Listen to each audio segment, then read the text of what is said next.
Hello student, today in this video we will learn about Barren Woman, a poem by Sylvia Plath. Purple line poem का text है और black line poem का meaning. So let's start. Empty I echo to the least footfall. So यहाँ पे author बोलना चाहती है कि there is a empty space. वहाँ एक empty space है and that space is so empty. वो space इतना empty है कि my footsteps are been echoed. वहाँ पे मेरे चलने का footsteps का echo हो रहा है. Museum without statues, grand with pillars, porticos and rotund. यहाँ पे ऑथर बोलना चाहती है कि जो एक पहले खाली स्पेस के बारे में उन्होंने बोला था वो खाली स्पेस एक्चुअली एक म्यूज़ियम है. वो म्यूज़ियम एकदम खाली है without any statues, grand with pillars, porticos और कुछ एक्सेट्रा. वहाँ पे कुछ भी ऐसा चीज़ नहीं है जो कि एक म्यूज़ियम का शो बढ़ाता है, जो एक म्यूज़ियम को ब्यूटीफाई करता है. वैसा कुछ भी चीज़ नहीं है, इसलिए वो उसको बोलती है an empty museum. Next line. In my courtyard, a fountain leaps and sinks back into itself. यहाँ पे वो बोल रही है कि उनके courtyard, in my courtyard there is a fountain. उनके जो कोर्टयार्ड या फिर घर के पीछे जो बैकयार्ड होता है वहाँ पे एक फाउंटेन है जहाँ पे वाटर बाहर आ रहा है, ऊपर से बाहर आ रहा है और अगेन नीचे जाके वो वापस ऊपर आ रहा है. मतलब वो अपने ही अंदर रहता है, उसका बाहर से वो कुछ नया चीज़ फॉर्म नहीं कर रहा है, कुछ नहीं, वो अपने अंदर ही रहता है. Nun hearted and blind to the world. Nun वो औरतें होती है जो कि कभी शादी नहीं करती है, वो दुनिया से एकदम अलग रहती है, अपने आप को वो अलग कर देती है. तो ऑथर यहाँ बोलना चाहती है कि जो उनका हार्ट है वो एकदम नन के तरह हो गया है. मतलब वो दुनिया से कोई ताल्लुक़ नहीं रखना चाहता, वो दुनिया से अलग रहना चाहता है. और ब्लाइंड टू द वर्ल्ड, और वो एकदम दुनिया की तरफ ब्लाइंड हो गई क्योंकि उनको दुनिया वालों से ऐसा सुनने मिलता है कि वो एक बांझ है, ये वो. तो उनको कहीं ना कहीं लगता है कि मैं इस दुनिया से अलग रहूं और ये दुनिया को मैं देखूं ही ना, पूरा अलग हो जाऊं. Marble lilies exhale their paler like scent. यहाँ पे मार्बल लिलीज मतलब एक लिलीज मतलब एक फ्लावर जो कि मार्बल स्टोन में ग्रो होता है. वो फ्लावर दिखने में बिल्कुल भी सुंदर नहीं है, ना ही उसका स्मेल इतना अच्छा है. मतलब आप अगर उतना उसका स्मेल इतना पैलर है, पैलर मतलब इतना गंदा स्मेल है कि आप सुनने के बाद अनकंफर्टेबल हो जाओगे. वो स्मेल बिल्कुल भी अच्छा नहीं है. सो बेसिकली वो बोलती है कि generally flowers looks beautiful but this flower seems to be very dull. I imagine myself with a great public.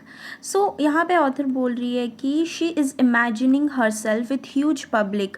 वो उनको लग रहा है कि उनके आसपास बहुत सारे लोग हैं, उनके पास है, जैसे कि उनके रिलेटिव्स हो गए, कि उनके फ्रेंड हो गए जो उनको मिलने आए हैं और उनके बच्चे को मिलने आए हैं. तो यहाँ पे वो इमेजिन करिए कि उनसे बहुत सारे उनके रिलेटिव्स और फ्रेंड्स उनसे और उनके बच्चों से मिलने आए हैं.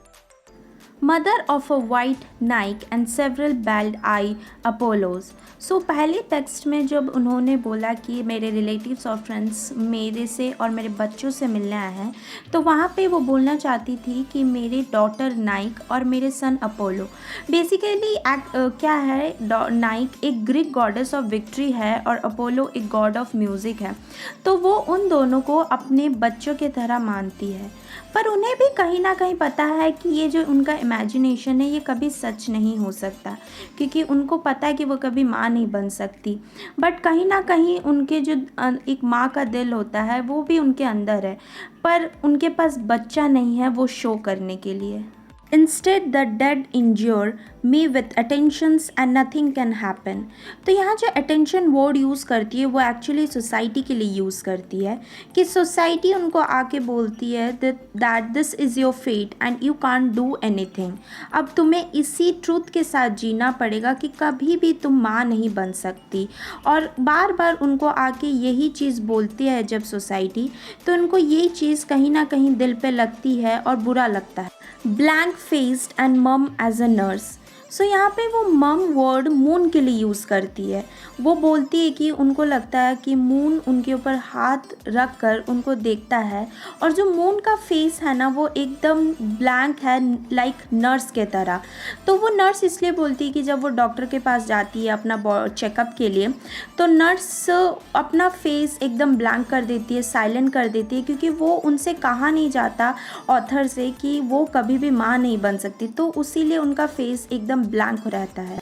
तो अभी यहाँ पे हम पोएम का पूरा स्टार्टिंग से लेके एंड तक समरी एक बार और रिवाइज करेंगे। So let's start. At the starting of the poem, she talks about the empty space which she refers to herself, that she is also empty from inside, like this empty museum. तो जैसे कि वो starting में एक empty museum के बारे में बात करती है, तो वो एक एम्प्टी म्यूज़ियम को अपने आप से कंपेयर करती है, अपने आप को बोलती है जैसे कि वो म्यूज़ियम एकदम खाली है अंदर से, वैसे वो भी अंदर से पूरा खाली है, उनके अंदर कुछ भी ब्यूटी नहीं है, कुछ नहीं है, वो भी एकदम अंदर से खाली है। She also gives a example of a nun that like nun she is always away from this world. So हमने देखा था कि वहाँ पे वो नन के बारे में भी बोलती है कि जो नन जो कभी किसी शादी नहीं करती, सबसे दूर रहती है, वैसे वो भी अपने आप को दूर कर देती है सबसे। बट वो it's not that she herself made her away, it's the people who had made her away by thinking that she is a barren woman.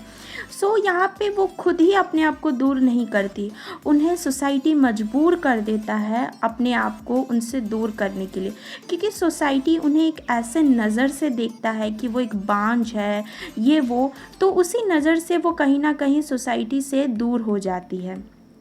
She also tells that like that marble lilies she also doesn't have any beauty. So marble lilies जो flower जो marble में grow करता है उसके अंदर ना beauty है ना स्मेल है। सो उसी के तरह ऑथर के अंदर भी कुछ भी ब्यूटी नहीं है, ना ही उनके अंदर कुछ ऐसा चीज़ है जिससे वो खुश हो सके। We can also see that she imagined herself as the mother of daughter Nike and son Apollo. So यहाँ पे हम लोग देखे थे कि वो अपने आप को mother of daughter Nike and son Apollo बोलती है। Society always remind her that she is different from others by telling her that you have to accept the fact. So उन्हें कहीं ना कहीं सोसाइटी अगर वो भूलने का भी कोशिश करती है तो सोसाइटी उन्हें कहीं ना कहीं से रिमाइंड कर ही देती है कि तुम अलग हो, तुम माँ नहीं बन सकती। Here she personifies Moon with the nurse, that Moon face is blank like the nurse when she come to say that I can't become mother. Author यहाँ पे मून को नर्स के साथ कंपेयर करती है कि जैसे कि मून का फेस वैसे ही ब्लैंक है जैसे कि नर्स का फेस ब्लैंक हो जाता है जब वो नर्स उनको बोलने आती है कि आप कभी भी माँ नहीं बन सकते, वैसे ही नर्स और मून दोनों का फेस ब्लैंक है।